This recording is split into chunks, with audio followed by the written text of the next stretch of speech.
Paz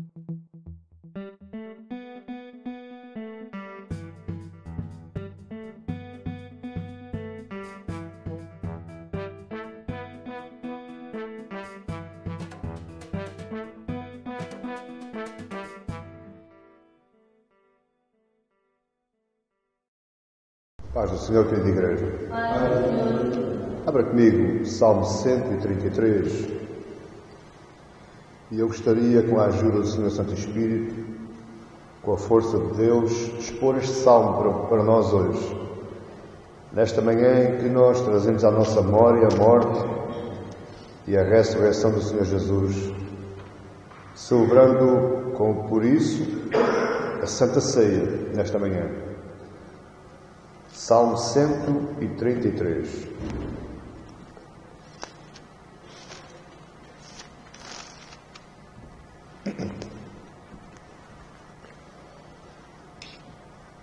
Oh, quão bom e quão suave é que os irmãos vivam em união.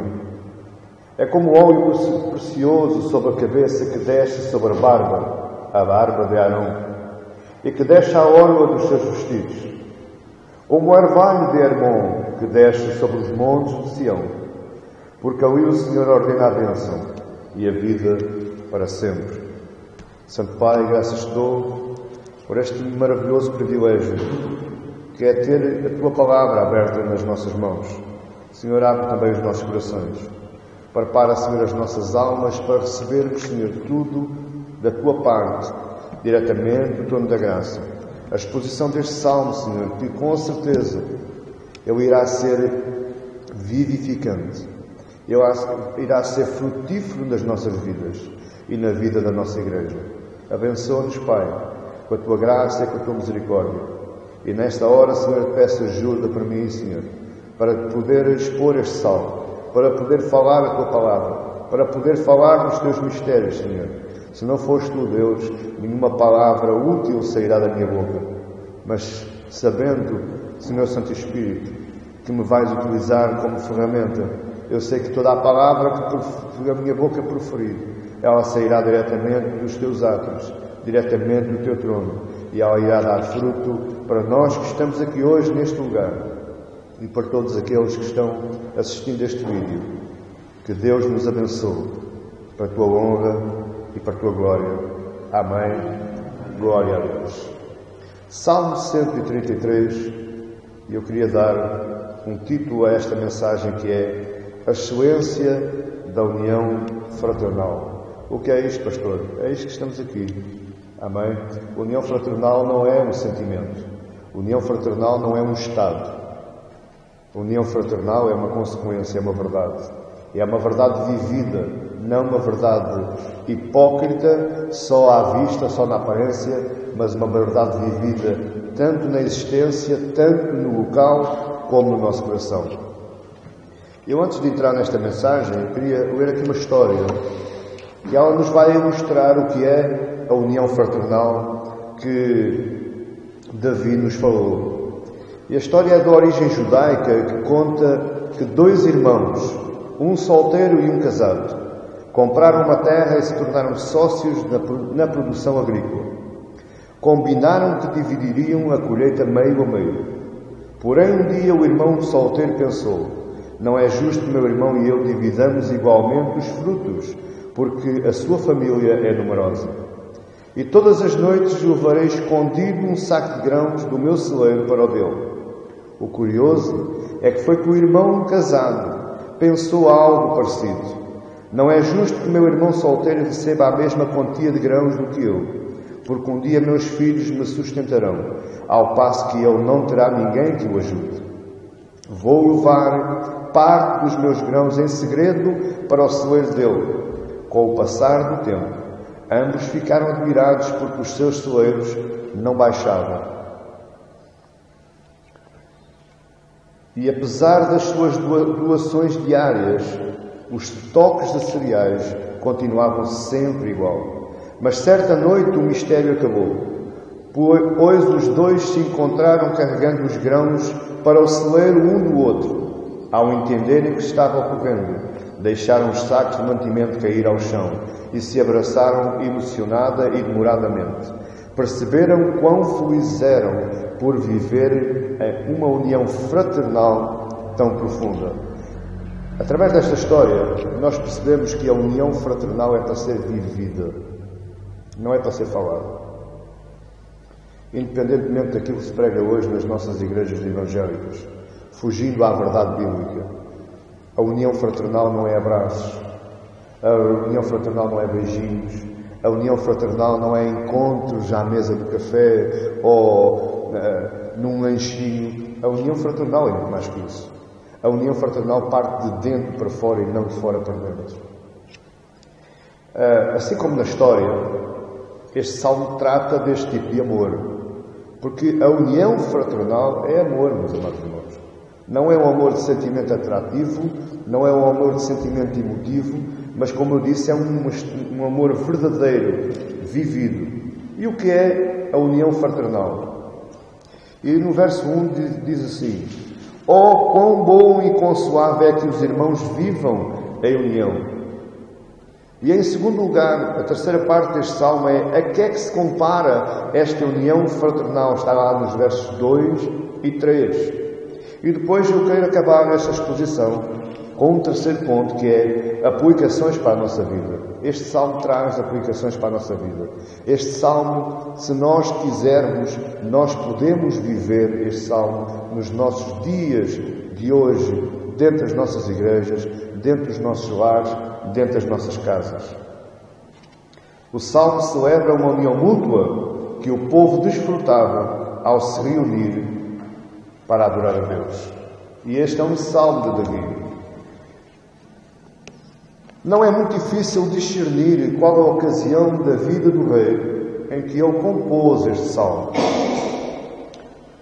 Mas, embora ele não seja difícil, não é muito fácil discernir, porque existem várias interpretações acerca dos estudiosos, acerca dos exegetas da Bíblia, que dão alguns motivos para que este salmo fosse composto pelo rei Davi. Uns dizem que foi por ocasião de uma festa.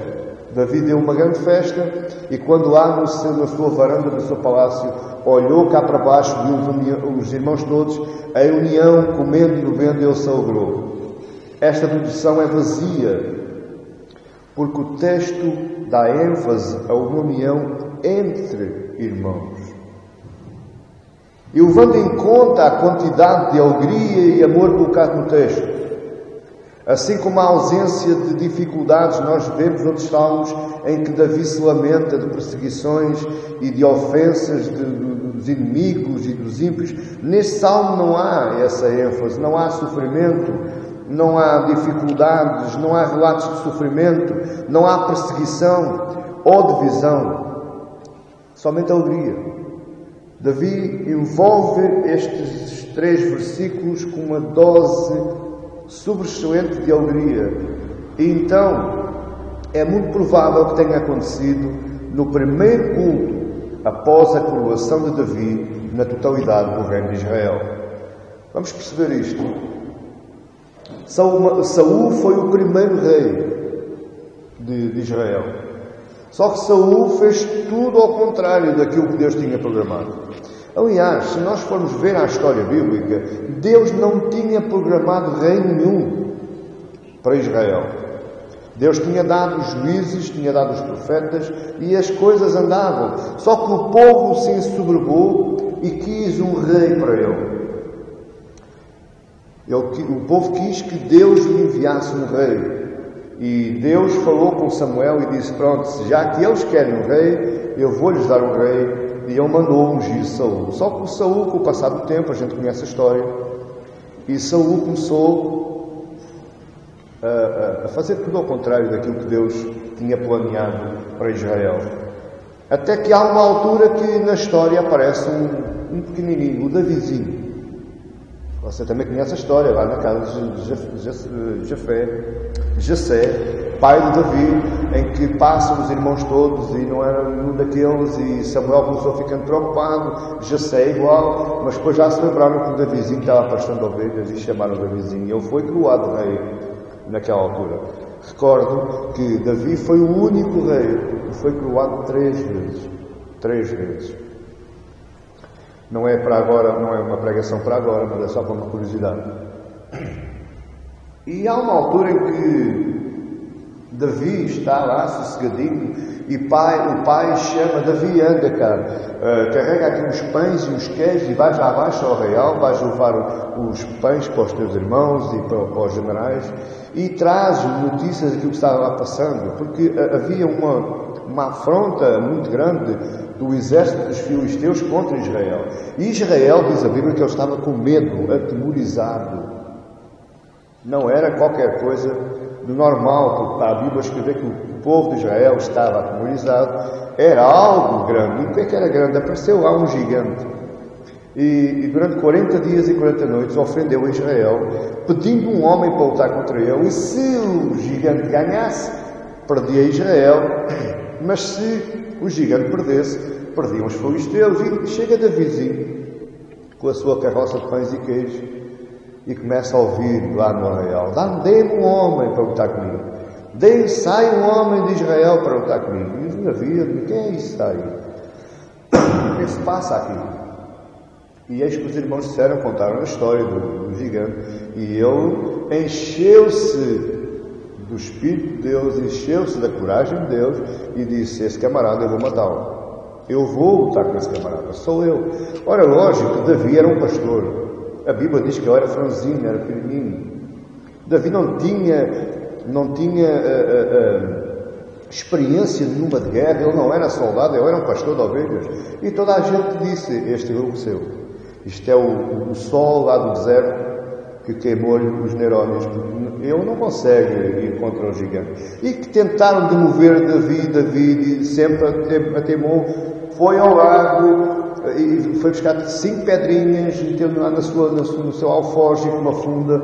Ele foi ter com o gigante e anunciou ao gigante uma verdade: tu vens contra mim com espadas, com escudos, com lanças e todas as indumentárias militares, mas eu vou contra ti em nome do meu Deus.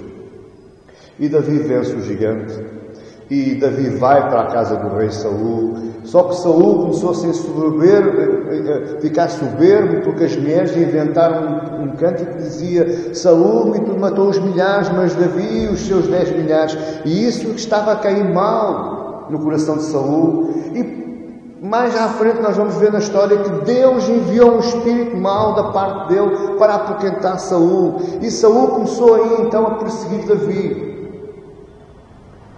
E chega-se ao ano de 1011 e Davi assume o comando da tribo de Judá e Benjamim, que ficava ao sul do reino de Israel. Eles aí ungem Davi pela segunda vez, rei de Judá.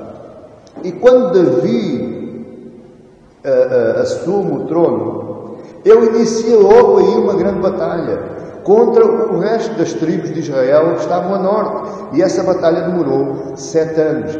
Não é muito difícil compreender que Davi venceu a batalha. Ele estava com Deus. Ele era um homem com o coração segundo o coração de Deus. Ele era um homem guiado pelo Espírito de Deus. Portanto, era muito normal nós prevermos o desfecho desta batalha. Ele ganhou a batalha e aí houve a unificação do reino de Israel. Foi a primeira vez que as 12 tribos de Israel estiveram juntas.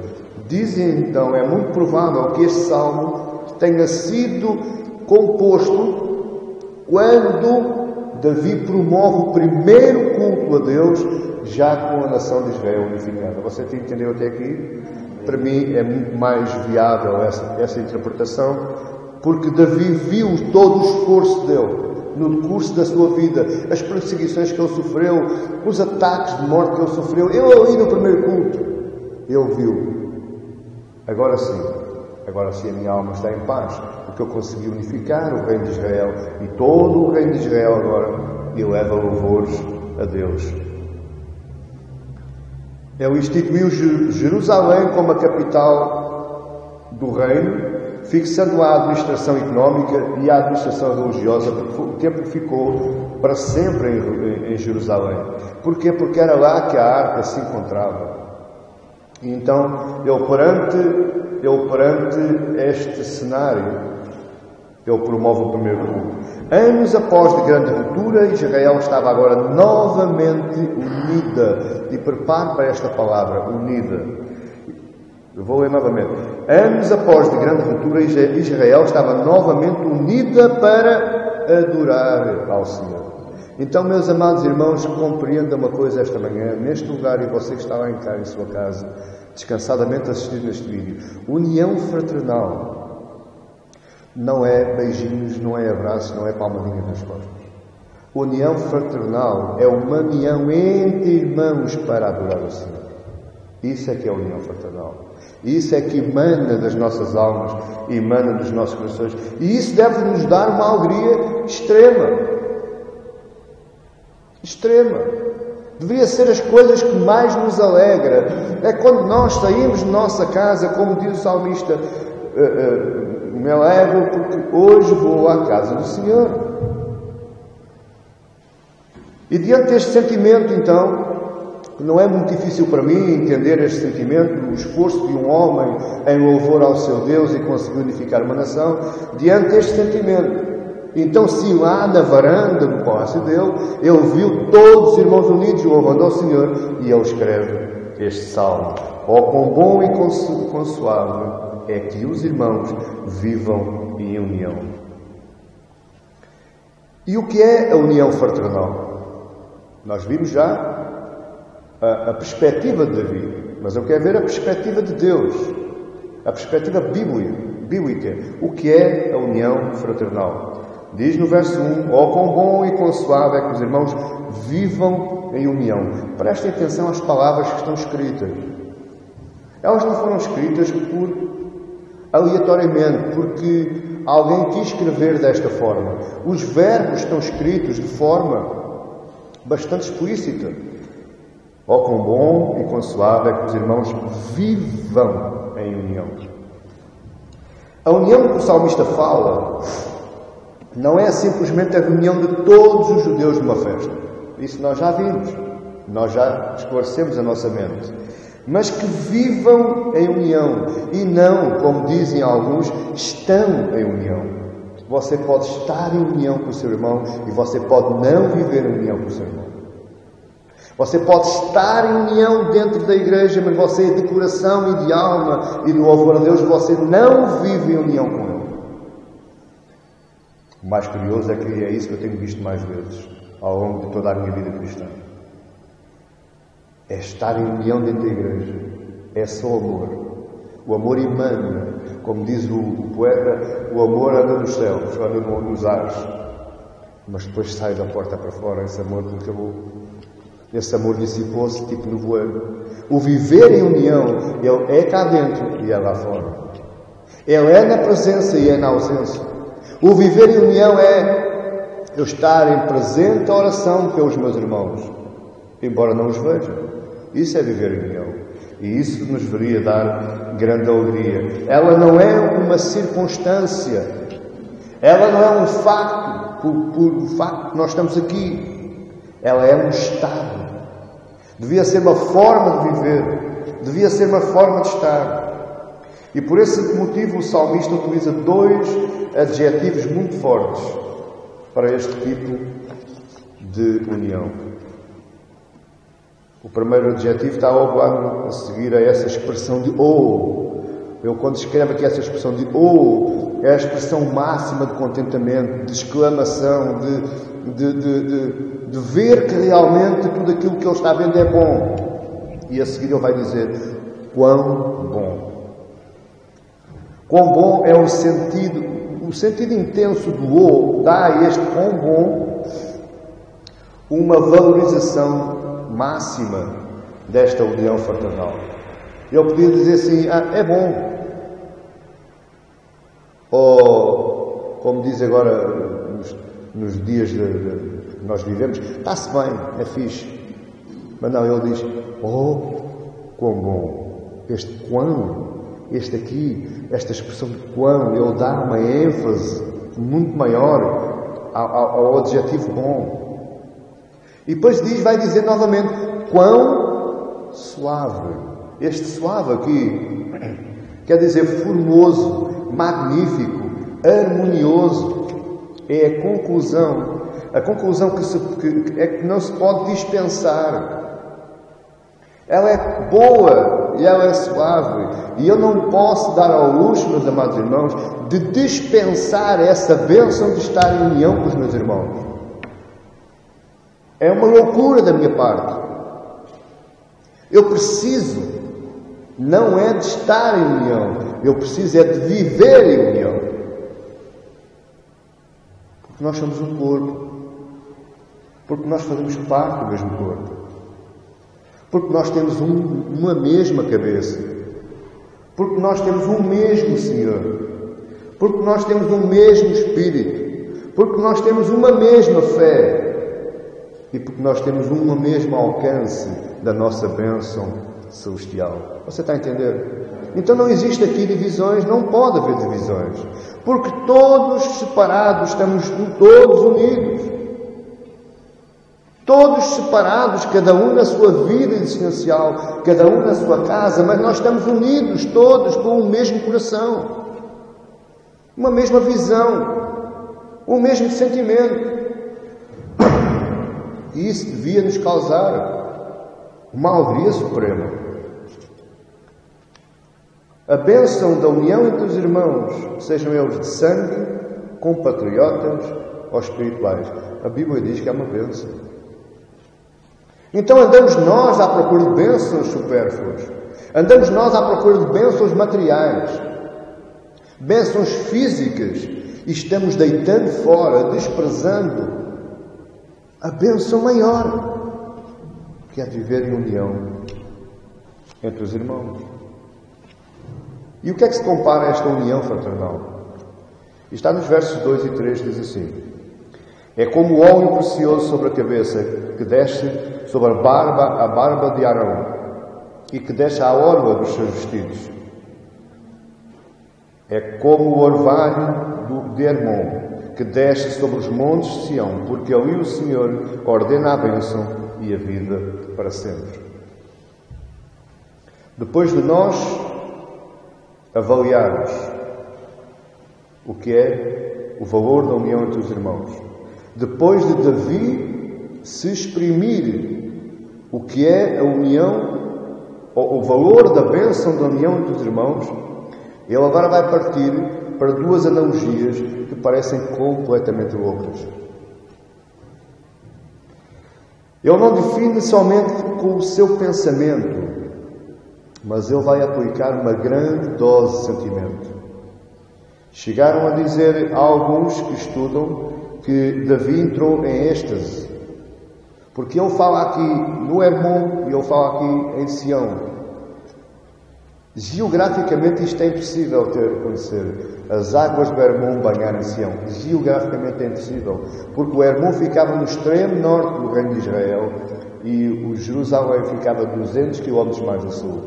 Portanto, era difícil geograficamente. O orvalho do Hermon não é chuva, não é tempestade, ele fala em orvalho. E ele fala em orvalho porquê? Porque o Hermon é do monte mais alto da zona de Israel, e esse monte de noite ele congela. É um milagre de Deus, está ali. E de manhã, quando o sol desponta, quando o sol rompe, aquele gelo que ele cria, ele começa a descongelar e forma-se o Rio Jordão. Ele dá água aos desertos quando ele passa. Todos os dias de manhã acontece isso. Por isso é que Davi se lembra do orvalho de Hermon. Mas deixe-me voltar atrás um pouquinho. Porque antes de ele falar no orvalho, ele fala no óleo. E ele sabia bem o que era óleo. Porque ele foi ungido 3 vezes. E naquele tempo só era ungido com óleo um rei ou um sacerdote. E ele foi ungido 3 vezes. No Novo Testamento, está lá no verso 2, é como óleo precioso. Repara a palavra precioso, esse adjetivo está aí. No Novo Testamento este óleo era muito valioso e útil para manter as pessoas apresentáveis, dando-lhes uma aparência limpa e saudável. Era com óleo que eles se limpavam, era com óleo que eles se arranjavam, eles e eles.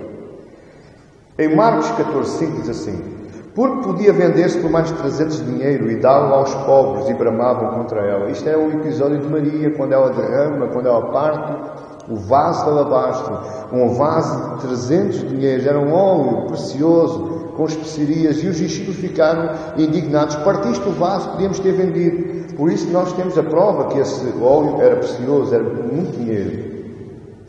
Em Mateus capítulo 6, versos 17 e 18 diz: tu, porém, quando jejuares, unge a tua cabeça e lava o teu rosto, para não pareceres aos homens que jejuas, mas a teu Pai que está em secreto. E teu Pai que vê em secreto te recompensará publicamente. Isto é uma advertência de Jesus para os seus discípulos, para que unge a cabeça, para lhe dar um outro aspecto, porque os fariseus e aquele povo religioso na altura, quando eles jejuavam, eles despenteavam-se e faziam caras feias, para toda a gente ver que eles estavam jejuando. E Jesus vai dizer ao contrário: arranja-te, muda a aparência com óleo, trabalha a tua aparência, porque o jejum é para teu Pai que está em secreto e não é um ato público. Mas nos dias do Antigo Testamento nós não temos uma história completamente diferente, porque nós aprendemos que ela era também usada como um produto fino de beleza das cortes.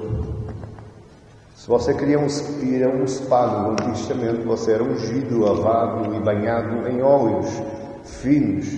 E nós vemos isso lá no livro de Esther, no capítulo 2, verso 12. E diz assim: chegando a vez de cada moça a ouvir ao rei Assuero, depois que fora feito a ela, segundo a lei das mulheres, por 12 meses, porque assim se cumpriam os dias das suas purificações, 6 meses com óleo de mirra, e 6 meses com especiarias e com as coisas para purificação das mulheres. Portanto, este óleo que Davi está falando, correspondente à união entre os irmãos, no Antigo Testamento era um óleo extremamente importante para a vida das mulheres naquela altura. E ele também era usado como um cosmético afrodisíaco. A Bíblia também fala de coisas sexuais, sabia?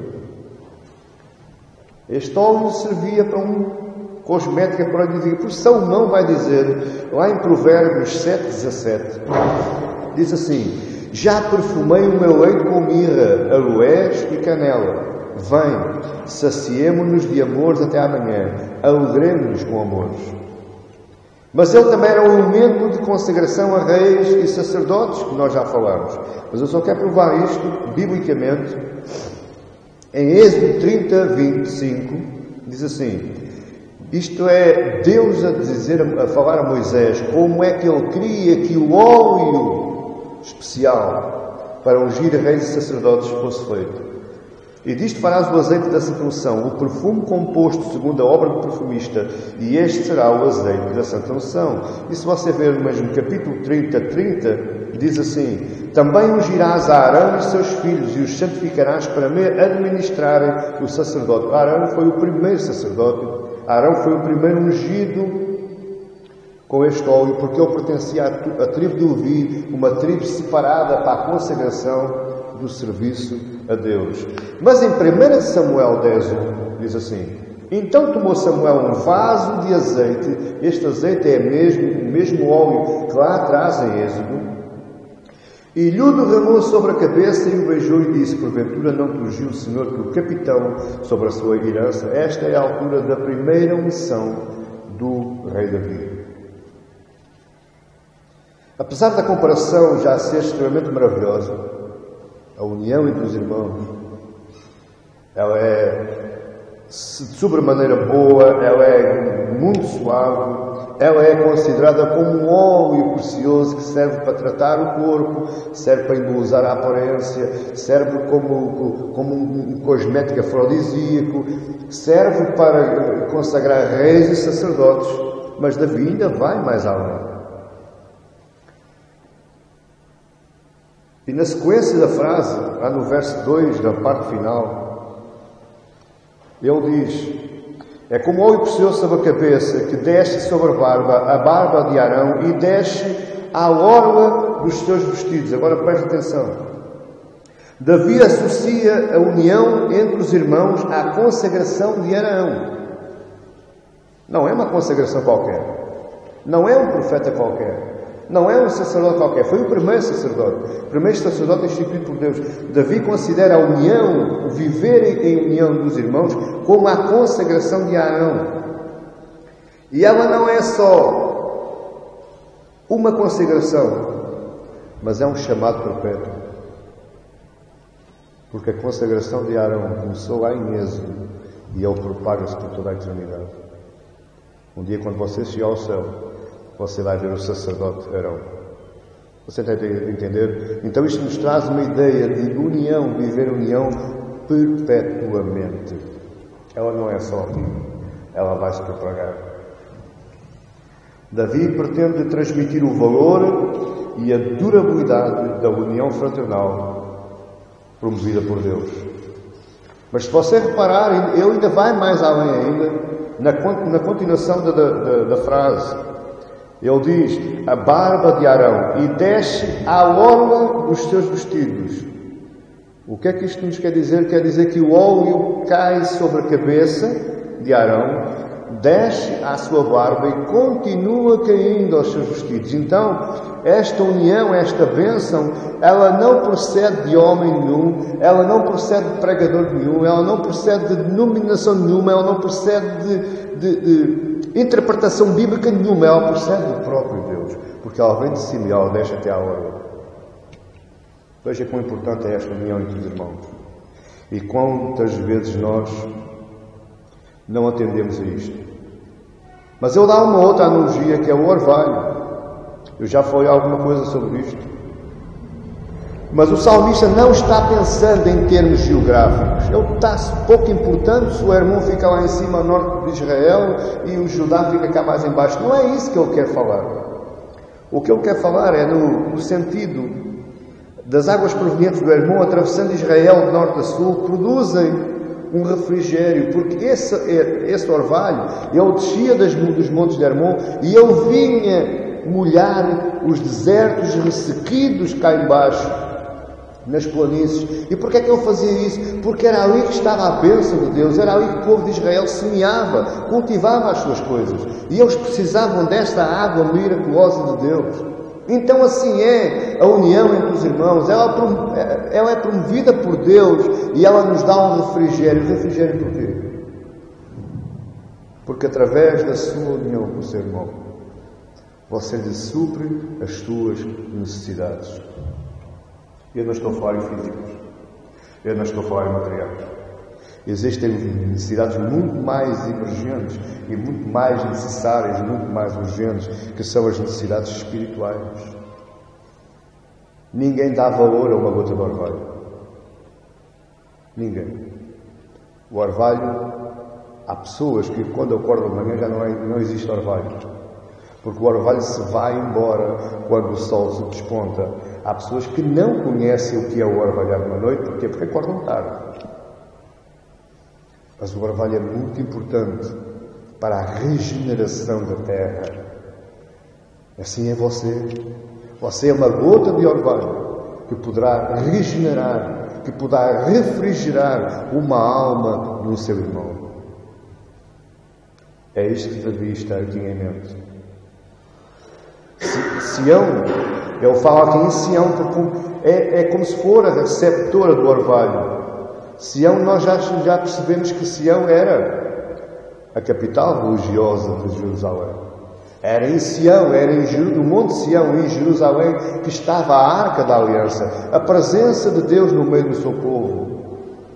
Então o orvalho nos desce de cima, ela vai refrigerando as almas que estão na presença de Deus. Ou seja, os seus irmãos. Você está a entender isto? Isto é o que estava passando pela cabeça de Davi, quando ele compôs este salmo, quando ele olhou para a união do povo orando e louvando a Deus.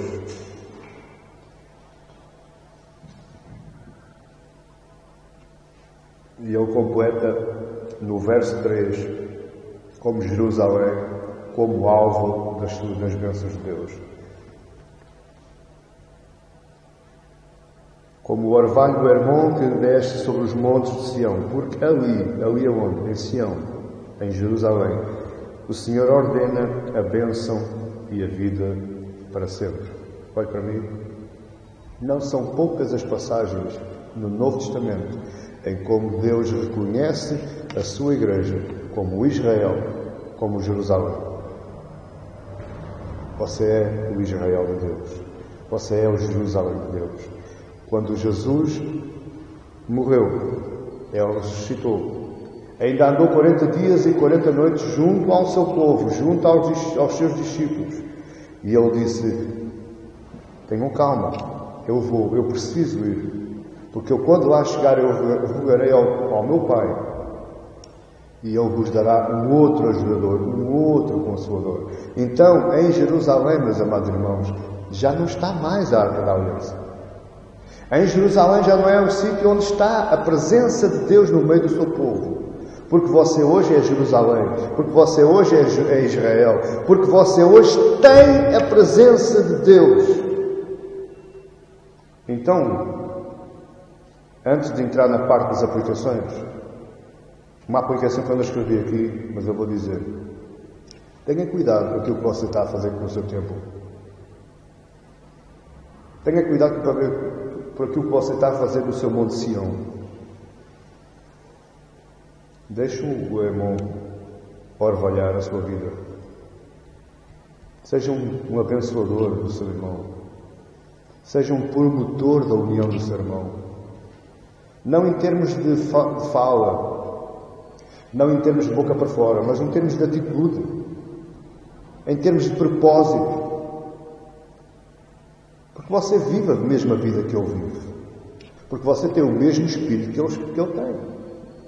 Você tem o mesmo sangue que ele tem. Você foi coberto com o mesmo sangue. Você foi alvo do mesmo propósito. Então que esta igreja hoje venha a ser uma das primeiras igrejas a que promova a vida em união e não mais a divisão, não mais a dissensão. Porque essa é a nossa missão. Esse é o nosso propósito. Eu queria deixar para terminar esta mensagem algumas aplicações. Viver em união é tão reconfortante quanto ser ungido com óleo.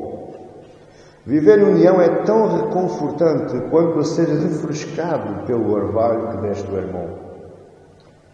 Viver em união é tão reconfortante como ser um deserto seco e que recebe aquela umidade da manhã que nos faz e nos pode fazer gerar vida. As descrições que as irmandades são boas e agradáveis, elas nos fazem lembrar.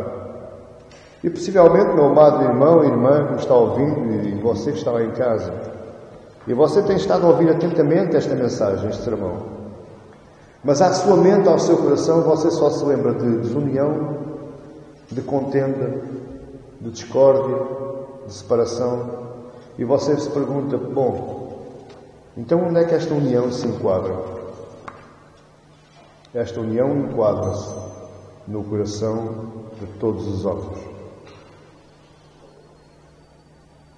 Hosanna a Deus nas alturas e paz na terra aos homens de boa vontade.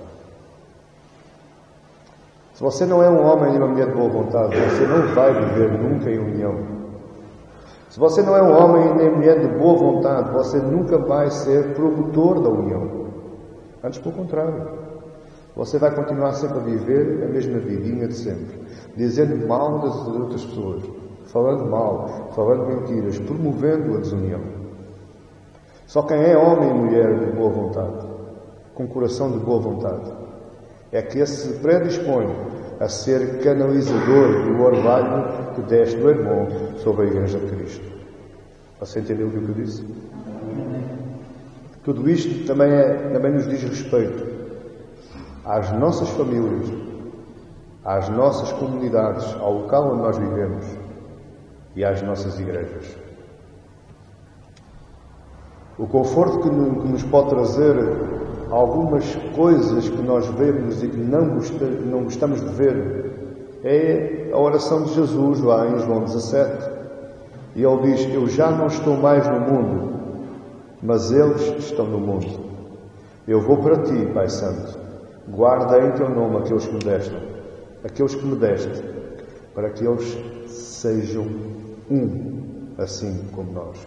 Jesus orou ao Pai pela nossa união. Jesus orou ao Pai pela nossa vivência, o nosso estado de viver em união. E Ele não disse que eles sejam somente um. Ele diz que eles sejam um, assim como nós somos. A união que Jesus veio promover é o mesmo tipo de união que Ele tem com o próprio Pai lá no céu. Você está a entender? E Ele concede esta unidade por intermédio do Espírito Santo. Em Atos 2:42 diz assim: e perseveravam na doutrina dos apóstolos, na comunhão e no partir do pão e nas orações. E em toda a alma havia temor, e muitas maravilhas e sinais se faziam pelos apóstolos. Esta é uma união promovida pelo Espírito Santo na comunhão dos santos. Mas também vemos a união entre o envolvimento dos irmãos. 1 Tessalonicenses 5:11 diz: por isso exortai-vos uns aos outros. A palavra aqui, exortai-vos, é essa mesmo. Vivei, procurai, promovei a união. Edificai-vos uns aos outros, como também o fazeis. E a promoção do Espírito Santo na união dos irmãos é na prática do amor perfeito. Está em Efésios 4:2 e 3 que diz: com toda a humildade e mansidão, com longanimidade, suportando-vos uns aos outros em amor, procurando guardar a unidade do Espírito pelo vínculo da paz. A promoção da união entre os irmãos, ela também traz edificação no corpo de Cristo. Em 1 Pedro 4:10 diz: cada um administre aos outros o dom como recebeu, como bons dispenseiros da multiforme graça de Deus. E para perceber 1 Pedro 4:10 nós temos que ler Efésios 4:12 que diz: querendo o aperfeiçoamento dos santos. É quando Paulo fala que ele mesmo deu uns para apóstolos, outros para profetas, outros para evangelistas, outros para pastores e mestres. Para que é que ele fez isso? Querendo o aperfeiçoamento dos santos para a obra do ministério, para a edificação do corpo de Cristo. O Espírito Santo promove esta união para tudo isto, mas mais ainda. A união entre os irmãos não serve só para nós nos darmos bem. A união entre os irmãos não serve só para nós estarmos a passarmos aqui 2 horas em amor, em louvor, em adoração. A união entre os irmãos não serve só para nós irmos para a nossa casa e orarmos uns para outros. Eu não estou dizendo que não é bom ou que não deve ser feito. Claro que eu estou a dizer que é bom e que deve ser feito. Irmos também para a nossa casa e orarmos uns pelos outros, mas não é só isso. Em 1 Pedro 2:9, Pedro nos vai dizer: mas vós sois a geração eleita, o sacerdócio real, a nação santa, o povo adquirido, para que anuncieis as virtudes daquele que vos chamou das trevas para a sua maravilhosa luz. Então o Espírito Santo promove a união entre os irmãos no nosso coração para a proclamação do Evangelho. Se você não proclama o Evangelho,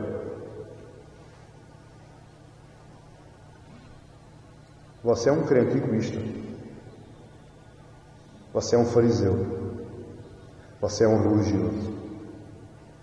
Porque a proclamação do Evangelho é a distribuição. Exatamente como um Monte Hermon. Ele não escolhe o orvalho para algumas zonas. Ele espalha o orvalho por todo o deserto. A proclamação do Evangelho é a propagação do orvalho por todo o deserto. E não só para aqueles que nós gostamos. Você está a entender? Este é o trabalho que o Espírito Santo faz em nós no que diz respeito ao viver em união entre os irmãos. Isto foi o que estava no coração de Davi quando ele compôs este salmo. Foi isso que ele quis exprimir aqui. Foi isso que eu expus a vocês, meus amados irmãos. O que é que Davi estava sentindo? E o que é que eu estou sentindo hoje ao falar para vós? A união entre os irmãos. A união entre os irmãos. Que nós saibamos valorizar a vida em união. que temos uns com os outros, por meio do sangue do Cordeiro e da habitação do Espírito Santo em nós, de modo a que nossos celeiros nunca se esvaziem do amor fraternal, que começa aqui e continuará no céu por toda a eternidade. Que você seja também, da mesma forma como a história que eu iniciei este sermão, divida o bem que você tem, divida o amor que você tem, divida a vida que você tem, independentemente se você acha que tem muito ou que tem pouco. Mas no mínimo, amado irmão e irmã, no mínimo, seja um proclamador da vida em união entre os irmãos. Não é estar em união, é viver em união. Amém, igreja? Querido Pai, graças te dou. Graças te dou, Senhor, por esta mensagem. Graças te dou, Senhor, pela luz que trouxeste aos nossos corações. Graças te dou, Senhor, por me teres ajudado a falar deste assunto de tão grande importância ao coração dos meus irmãos. E eu te peço, Senhor, a começar por mim. Que seja eu o primeiro a proclamar, o primeiro a promover a união entre os irmãos. A vivência, não só em consequência, mas em estado. A divisão do nosso coração, a divisão do nosso espírito, a divisão da nossa alegria, a divisão do nosso descontentamento, a divisão da nossa tristeza. Senhor, que sejamos aqui nesta terra verdadeiramente um corpo unido, vivendo a mesma vida, vivendo o mesmo estado. Pois eis que Cristo verteu o seu sangue e com ele nos unificou, nos fez um corpo, o qual ele é a cabeça. Te agradeço, meu Deus, pela operância que esta palavra está trabalhando no coração destes meus irmãos, neste lugar onde eles me ouviram agora, mas também lá em casa, através deste vídeo. Senhor, que sejas gracioso, Senhor, que sejas misericordioso connosco e derrama, Senhor, o teu óleo santo, desde os céus, onde tu habitas, até ao nosso coração, que é o teu habitar. Em teu nome e para a tua glória te agradeço, Senhor. Amém. Glória a Deus.